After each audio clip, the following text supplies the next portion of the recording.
Welcome everyone to another episode of the Lore Pod Podcast. I'm your host Dakota Morgan, coming to you from Phoenix, Arizona. And today we are going to be doing something interesting. We're going to be doing our first kind of like book discussion here on the channel. Now I know what the fuck you're thinking about. What do you mean a book? Well, it's Lore Pod. I cover podcasts. Well, on this podcast I cover, comic books, we cover video games, we cover movies, we cover TV shows. Now we're going to be covering a video game book.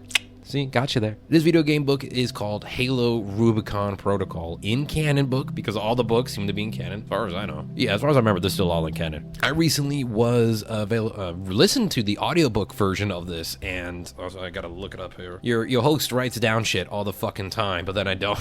I need to look and see who did the audiobook, because the audiobook was done so fucking well. So well. Now, Rubicon Protocol is, of course, written, though, by Kelly Gay, who's written a few other books as well, by the way, too. We're gonna get into the lore here in just a second, but we also gotta figure the Scott Brick did it. Apparently he's in a few of them as well. I gotta get one of that. So I recently listened to it on Audible, actually, and fell in love. I've been an avid reader of the Halo books since way back in the mid-2000s, with the Sergeant Johnson book, Contact Harvest, and maybe one day it will take a long time for me to fucking go over the lore of that book. Oh god, it will. Oh god. If y'all want it, though, let me know on social media in the description box down below, or like leave a review or something like that about that. That would be insane to go over Contact Harvest. Oh my god. Now we're gonna get into some spoiler territory, though. Before I'm gonna give the non-spoiler shit, because I do believe you should go out and read this book. This is one that takes place, or listen to it also on Audible. This is one that takes place right when the Infinity is attacked, and takes place a few months or so, where Chief was out of commission, and the battle on Halo, or the Zeta Halo, that ensued once Infinity just was destroyed, and all the Spartans that were on there, and Marines and contractors, even the fucking barbers, which is a character. The barber on Infinity is a character in this damn book, and I am in love with the character. It's a real thing. Man, it is such a good book. It really fills you through that. So that is where it takes place in there. It has our surviving human squad. Well, not all humans. It has a survivor squad there, surviving against the Banished from their attack on the Infinity, crash landing on Zeta Halo, and just trying to survive on there, with the help of a couple of Spartans as well. But it's also a story that I kind of like a little bit better than the Infinity campaign. Maybe not. I do love the Infinity campaign, though. I played that with the Spartan Squad. That is also on the YouTube channel now, Dakota Morgan on YouTube. It's on that, and an old playlist there. Squad got together and played that game. All of it, too. Side missions and all. We did it every day. It's a long playthrough. Now, we're going to go over some of the characters, though. These are key. There's a bunch of characters in this fucking book, but some of the key ones you need to know about are Bonita Stone, a Spartan 4, Fire Team Shadow. Nina Karani, a Spartan Team 4, Fire Team Shadow. Lucas Browning, who is a combat medic. Thomas Horvath is also a Spartan 4 member. And TJ Murphy, who is a Marine. These are some pretty important characters. You'll see we also have supporting characters as well that really do a number in there. And I want to say, the details in this book are insane. I'm just trying to think. I'm not gonna really spoil too much of who dies, who doesn't, what. Yeah, we'll keep it clean. That being said, though, you do see more details on the Banished, right? You're seeing once they land on the Halo and Infinity's wrecked, we don't get our answer to where Captain Lasky is or Palmer. We hear a rumor that they went to the mountains, right? But I think in Infinity campaign, a Marines heard that as well. There's places that we see in the Infinite campaign, a base or a ship, UNSC ship that was once a base for them and then turned into a Banished base. We see that event happen where a ship still had energy, still had power, had weapons and stuff like that too, and as a rallying point for survivors. But we do see that later on destroyed, and we do know about that in the game as well. And so we get to see the battle that ensued for that, the survivors, what happened after the rallying point was destroyed. You see all that. The big thing too is you see the Banished. The Banished themselves are so fucking more ruthless than the Covenant bros. They're so much more ruthless. You read about or listen in the Audible, a grunt tossing, they made gas chambers, and the grunts run on methane, right? That's what they breathe, because they can't breathe normal oxygen that we breathe, and apparently all the other ones breathe. So they need the methane gas, so they just throw their tank canisters in the fucking prison cells for prisoners they don't need anymore. Just gas everybody. And you're what the fuck? You hear about the people being eaten, the torture that the Banished put people through, even Spartans too, the hunting down of the Spartans, Atriox being missing there and being a thing. Even the goddamn radio grunt is a thing too. I love that. The radio grunt's doing this propaganda now, and it's not like, oh, this is a time span of a couple weeks. You spend months with these characters. Like, it is a long time. Man, you spend many months with these characters and see a progression from like the people, like the non-Spartan characters turning into like some battle-hardened sons of bitches. You see like the tower is a thing, the interrogation area that the Banished have there. The guy, the warden guy who, or what's his name? The elite basically who tortures everybody and is really fucking good at it. You meet Spartans that you know are going to die. And that, like, there was a lot of characters who die in this fucking book. Because, spoiler alert, a lot of fucking people died in the Infinite campaign. A lot of people on Infinity when that fucking went to shit. And they're also there when the ring blows up too by Cortana. I guess spoiler for the Infinite campaign. Like, all that is in there, right? But you see these...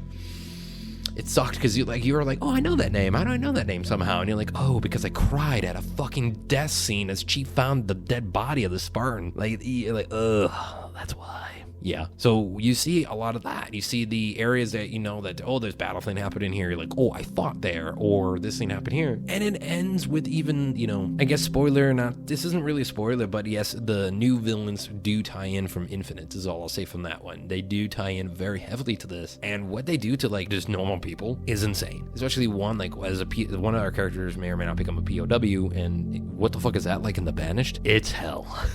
It is hell. You know, there's people trying to survive, losing hope, but it captured what Halo does so well, is that humanity can bond, humanity can persevere, and a person can, despite the overwhelming odds of the impossible, you can stay strong and still win. Right? Like, no matter what, you can be there, and you'll have other people at your side as well, no matter what. Even the Spartans are like, oh yeah, we have you now. Like, yeah, you guys are great. And it just captures why we like Halo so damn much, is a little bit of that. And Kelly Gay really did it. Kelly, you did an amazing job in this book, and I've read a couple other books too. They're really, really good. And I think all these characters too, everything is well written. It's well written in time. There's time jumps, but the time jumps make sense. The characters you are doing and them trying to survive, like a group of jackals comes out and starts eating the fuck out of these surviving Marines and ODSTs, right? Also, ODSTs are in here, and it's great. Like, you barely saw, I don't even think you saw those in Infinite. And like, you actually get to have ODSTs around, the Marines, the civilians, like all that shit there. And boy, it is such a good book. And Halo Rubicon Protocol gives you more of the lore of Halo Infinite, and it gives you what you wanted to know, because as we talk about, right, it was mentioned, oh, giant battles ensued here for many months, Chief, before you came back down here, and there's Spartans still, there's survivors still, people trying to make bases, those bases get overrun by the Banished, we have prisoner camps now, there's torturing towers, and the Banished are digging for something, and that is also a theme to the book as well. The Banished are digging for something, and these Spartans are written so damn well ways of intensity and survival. It's insane. Oh, it's so good. It's so good. The characters are ones where I want to see them more in like the campaign, well, those who survive, I should say. Holy shit. And someone let me know on social media, are the characters that survived in this one in Infinite? And maybe I'm not thinking, I gotta replay the campaign. It's so fucking long, but it is definitely, I don't think me and the Spartan Squad may replay that, maybe. But besides that point there, Rubicon Protocol is well worth the listen, or you can listen to it and pause, everybody, you can do that too, or the physical reading of the book as well. Get Rubicon Protocol. It gives you what you wanted to know. It fills in all the blanks. It fills in all that information of like what happened right before Infinite, or between the intro video that we saw, the epic one where Atriox beats the shit out of Chief, and then when we land on the ring, right, you're like, what happened here? Because throughout the Infinite campaign, you're able to see the remnants, you're able to meet survivors, and you hear about what happened. You see the destruction left behind, like battle zones, just wrecking areas, right? Dead Marines and ODSTs and everybody all over the place. You know, ships going down, like all that's the wreckage of a shipyard, like all that shit. And you get to see all of that. Like the events happen as they go down. Basically, it's the game we thought we were gonna get, but it's just like a little move the timeline scale a little bit more forward, and you get it. And oh my god, I want to see it. I think Rubicon Protocol is so good, everybody, that you can make it an animated movie again, like they did back in the mid 2000s. Us old school Halo fans are gonna know that. For those anime specials, or you could even make it an animated movie. I would, yeah, I think an animated movie, that'd be the best way to do it. I really do. I really, really do. So yeah, everybody, that is my take on Halo Rubicon Protocol. I'm also giving this one because there is another Halo book coming out here very soon.